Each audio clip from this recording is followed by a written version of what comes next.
चित्रकूट भगवान से मिलने के लिए जा रहे हैं। आज भरत जी चले हैं और कल 3:30 बजे से फिर यात्रा प्रारंभ होगी और कल भगवान चित्रकूट भगवान के पास पहुंचेंगे। हमारा आपका परम सौभाग्य आज कथा के बीच में पूज्य भैया जी का दर्शन प्राप्त भया। आइए आरती हम आप दर्शन करें, उससे पहले भैया जी के श्रीमुख से हमको और आपको आशीर्वाद प्राप्त हो जाए। भैया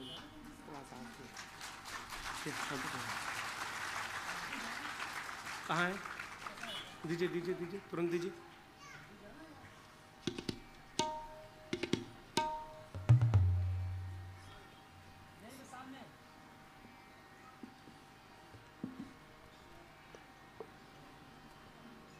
हेलो,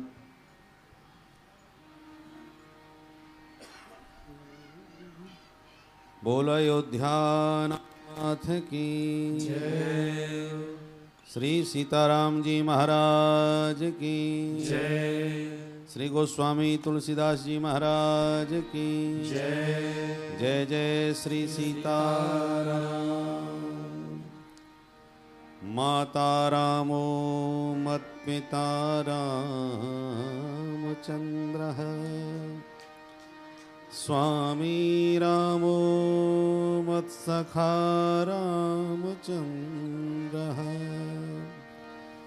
सर्वस्वं मे रामचंद्रो दयालु, नान्यं जाने नैव जाने न जाने। भक्त भक्ति भगवंत गुरु, चतुर नाम बपू एक, इनके पद बंदन किए ना सही विध अनेक। बोलो भक्तवत्सल भगवान की जय। व्यासपीठ पर विराजमान हमारे परम स्नेही श्री राजन भैया जी, उनके स्वर में स्वर मिलाकर के संगीत की सरिता बहाने वाले समस्त व्यासपीठ पर विराजमान संगीतकार बंधु एवं समुपस्थित इस मानस की मंदाकिनी में अवगाहन हेतु पधारे हो गए सब वैष्णव जन एवं भक्तिमती माता, निसंदेह आप लोग बड़भागी हैं। ऐसी सुंदर पवित्र मानस की मंदाकिनी में गोता लगा रहे हैं। मैं आज पहली बार सन्मुख बैठ कर के भैया जी का वाणी का लाभ ले पा रहा हूँ। भजनों का तो आनंद अनेक अन्य माध्यमों से लिया, पर कथा प्रवाह सुनने को हमें उपलब्ध नहीं हुआ। आज जिस ढंग से राम कथा कुछ ही पल सुनने को मिली, उसमें भी अद्भुत चरित्र श्री भरतलाल जी का। भरत जी का चरित्र प्रेम से भर देने वाला है। भरत का मतलब ही है भर देने वाला। जो प्रेम में सराबोर कर दे, प्रेम से लबालब भर दे, वो भरत है। हमारे हृदय में विषय रस भरा है। विषय रस विषाक्त है, पर हमको तो बड़ा मधुर लगता है, क्योंकि संसार सर्प जिसे डस लेता है उसको कड़वे विषय भी मीठे लगने लगते हैं। विष का प्रभाव जिसके शरीर पर चढ़ जाता है उसको नीम मीठा लगता है, मिश्री कड़वी लगती है।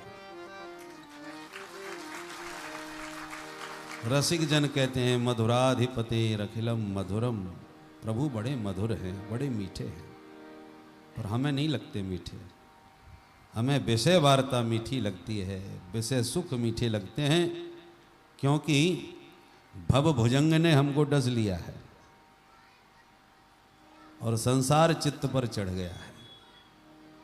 इसलिए चित्त हमारा विषाक्त हो गया है। अब इसका शोधन कैसे हो? इसका शोधन करना है, भवरस निकाल करके भगवान की भक्ति भाव का रस यदि इसमें भरना है तो एक ही उपाय है कि भरत जी के चरित्र को हम प्रेम से सुने। ये दोनों काम करता है।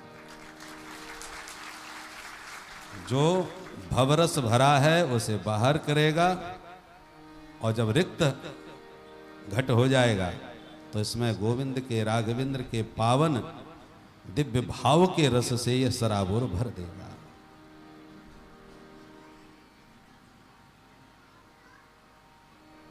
अंतिम सोरठा जो है अयोध्या कांड का,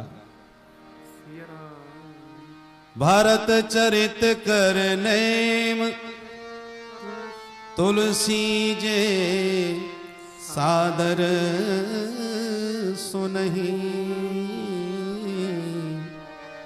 तो सिय राम पद प्रेम अवश्य हो ये भव रस बिरती। अवश्य हो शब्द बीच में रखा है, दीप देहली न्याय से दोनों तरफ लग रहा है।